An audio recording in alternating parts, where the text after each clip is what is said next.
ನಮಸ್ತೆ, ನನ್ನ ಹೆಸರು ಆರ್ವಿ. ಗಜಮುಖನಿಗೆ ಹೇಗೆ ಆನೆ ತಲೆ ಬಂತಂತೆ ತಿಳಿಸ್ತೇನೆ ನಿಮಗೆ. ಕಥೆಯಲ್ಲಿ ಒಂದು ದಿವಸ ಪಾರ್ವತಿ ದೇವಿಗೆ ಸಂಜೆ ಹೊತ್ತಲ್ಲಿ ಸ್ನಾನ ಮಾಡಬೇಕು ಅಂತ ಆಗ್ತದೆ. ಸ್ನಾನ ಮಾಡುವಾಗ ಯಾರಾದರೂ ಕಾವಲು ಕಾಯಲಿಕ್ಕೆ ಬೇಕಲ್ಲ ಅಂತ ಹೇಳ್ತಾರೆ. ಮತ್ತೆ ಅವಳ ಬೆವರಿಂದ ಒಂದು ಗೊಂಬೆಯನ್ನು ತಯಾರು ಮಾಡ್ತಾಳೆ. ಮತ್ತೆ ಅದಕ್ಕೆ ಜೀವ ಕೊಟ್ಟು, ಏನಮ್ಮ ನನ್ನನ್ನು ಯಾಕೆ ನನಗೆ ಜೀವ ಕೊಟ್ಟರೆ ಅಂತ, ಇದರಿಂದ ಇದು ಸಹಾಯ ಆಗಬೇಕು, ನೀನು ಅದನ್ನು ಮಾಡ್ತೀಯಾ? ಸರಿ ಆಯ್ತು ಅಂತ ಹೇಳ್ತಾರೆ. ಯಾರಾದರೂ ಬಂದರೆ ಇಲ್ಲೇ ಕುತ್ಕೊಳ್ಳಿ, ನೀವು ಒಳಗೆ ಹೋಗಬೇಡಿ ಅಂತ ಹೇಳಬೇಕು. ಸರಿ ಆಯಿತು ಅಂತೇಳಿ ಪಾರ್ವತಿ ಸ್ನಾನ ಮಾಡೋಕ್ಕೆ ಹೋಗ್ತಾಳೆ. ಸ್ನಾನ ಮಾಡುವಾಗ ಶಿವ ಎಲ್ಲ ಬೇಟೆಯಾಡಿ ವಾಪಸ್ ಮನೆಗೆ ಬರ್ತಾನೆ. ವಾಪಸ್ ಮನೆಗೆ ಬಂದು,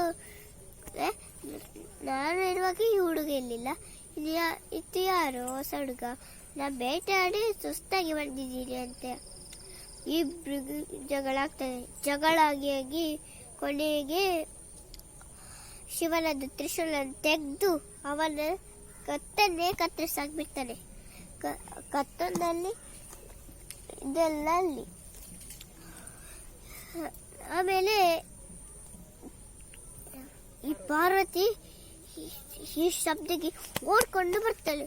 ಓಡಿ ಬಂದು, ಏನು ನೀವು ನನ್ನ ಮಗುವನ್ನೇ ಸಾಯಿಸ್ತೀರಾ ಅಂತ ಕೂಗಿ ಮತ್ತೆ ಕೊನೆಗೆ, ಏನು ನನ್ನ ಮಗುವ, ಹೇಗೆ ಅದು?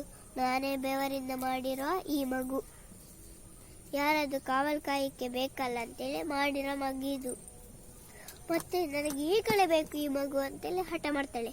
ಹಠ ಮಾಡಿ ಕೊನೆಗೆ ಶಿವ ಹೇಳ್ತಾನೆ, ಸೈನಿಕರನ್ನೆಲ್ಲ ಉತ್ತರ ದಕ್ಷಿಣಾಗಿ ಒಳಗಿರುವ ಯಾವುದೊಂದು ಪ್ರಾಣಿಗಳಿಲ್ಲದೆ ಪಕ್ಷಿಗಳನ್ನು ಕರ್ಕೊಂಡು ಬನ್ನಿ ಅಂತೇಳಿ ಎಲ್ಲರೂ ಹೋಗ್ತಾರೆ. ಹೋಗಿ ಕೊನೆಗೆ ಯಾರಿಗೆ ಒಂದು ಆನೆ ಮರಿ ಉತ್ತರ ದಕ್ಷಿಣಾಗಿ ಮಲಗಿರ್ತದೆ.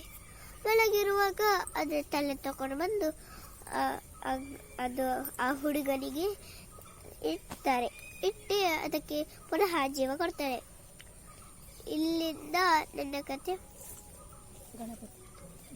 ಅದಕ್ಕೆ ಅವನಿಗೆ ಗಜಮುಖ ಅಂತೇಳಿ ಹೆಸರಿರ್ತಾರೆ. ಹೇಗಿತ್ತು ನನ್ನ ಕತೆ?